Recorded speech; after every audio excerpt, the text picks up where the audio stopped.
വളരെ ഈസിയായി വളർത്താൻ പറ്റിയ ഒരു ചെടിയാണ് ഈ റെയിൻ ലില്ലി. ഗാർഡൻ ടിപ്സിൻ്റെ പുതിയൊരു വീഡിയോയിലോട്ട് സ്വാഗതം. ഇന്നത്തെ വീഡിയോയിൽ നമ്മൾ റെയിൻ ലില്ലിയെക്കുറിച്ചാണ് പറയുന്നത്.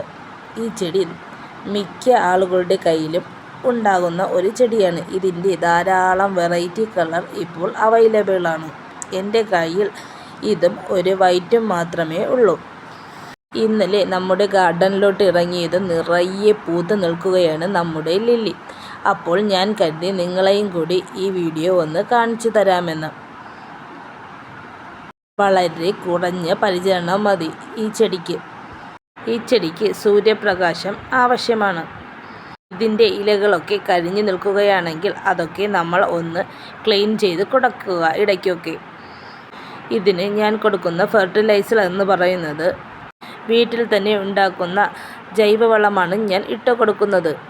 വീട്ടിൽ തന്നെ ഉണ്ടാക്കുന്ന കമ്പോസ്റ്റിലെ വളമാണ് ഞാൻ ഇട്ട് കൊടുക്കുന്നത്. അതുകൂടാതെ ഉള്ളിയുടെ തൊലിയും പഴത്തിൻ്റെ തൊലിയും 2-3 ദിവസം വെള്ളത്തിൽ ഇട്ട് വെച്ചതിന് ശേഷം അത് ഇരട്ടി വെള്ളം ചേർത്ത് ചെടിയിൽ സ്പ്രേ ചെയ്ത് കൊടുക്കാറുമുണ്ട്. പിന്നെ മാസത്തിലൊരിക്കൽ ചാണകവും ഇട്ട് കൊടുക്കാറുണ്ട്.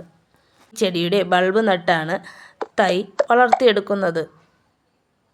ഈ ചെടിയുടെ ചെറിയൊരു ബൾബ് നട്ടാൽ മതി.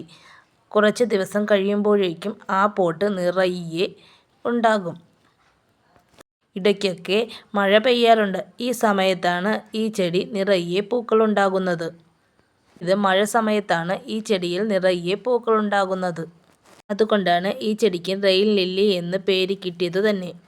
ഈ ചാനൽ നിങ്ങൾ സബ് ചെയ്തിട്ടുണ്ടാവും. സബ് ചെയ്യാതെയാണ് കാണുന്നതെങ്കിൽ ഒന്ന് സബ് കൂടി ചെയ്യുക. റെയിൻ ലില്ലി എത്ര കളറാണ് നിങ്ങളുടെ കയ്യിലുള്ളത് എന്നുകൂടി കമൻറ്റ് ചെയ്യുക. എൻ്റെ കയ്യിലുള്ളത് 2 കളർ മാത്രമാണ്. ഇതിൻ്റെ കുറേ കളർ ഇപ്പോൾ ഉണ്ട്. ഇതിൽ നിറയെ പൂക്കൾ ഉണ്ടായപ്പോൾ ഞാൻ കരുതി നിങ്ങളെയും കൂടി ഇതൊന്ന് കാണിച്ചു തരാമെന്ന്. എല്ലാവരുടെയും കയ്യിൽ ഉള്ള ഒരു ചെടിയായിരിക്കും ഇത്. ആരുടെയെങ്കിലും കയ്യിൽ ഈ ചെടി ഇല്ലെങ്കിൽ ഒന്ന് വെച്ച് പിടിപ്പിക്കുക. മഴക്കാലത്ത് ഇതിൽ നിറയെ പൂക്കളുണ്ടാകും.